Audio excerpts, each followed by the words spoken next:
AP పెన్షనర్లకు July 2018 DR అరియర్ల చెల్లింపుల సమాచారం అండి. ఇటీవల విడుదలైన 2018 జూలై డిఆర్ అరియర్లకు సంబంధించి జూలై 2018 నాటికి పెన్షన్ తీసుకుంటున్న వారందరికీ రావాల్సి ఉండగా వారిలో 90% మందికి క్రెడిట్ అయింది. మిగిలిన వారందరికీ అనేక సాంకేతిక కారణాల వల్ల జమ కాలేదు.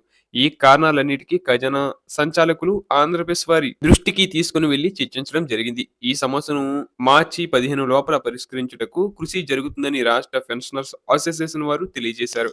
ముఖ్యంగా పెన్షనర్లు కూడా కొన్ని విషయాలను గమనములోకి తీసుకొని జిల్లా మరియు తాలూకా సంఘాల సహాయంతో మరియు ఖజానా అధికారుల సహకారంతో పరిష్కరించుకున్నట్టుకు ముందుకు రావాల్సిందిగా రాష్ట్ర సంఘం కోరుచుంది. ఇక జూలై 2018 ముందు రిటైర్డ్ అయిన వారు అందరికీ ట్రెజరీ వారే డీడీఓ కాబట్టి వారే ఈ సమస్యను పరిష్కరించాలి. అలాగే డిసెంబర్ 2020 లోపల రిటైర్డ్ అయిన వారికి తర్వాత కాలానికి ట్రెజరీ వారు సర్వీస్ కాలానికి సంబంధిత డ్రాయింగ్ ఆఫీసర్లు పరిష్కరించాలి.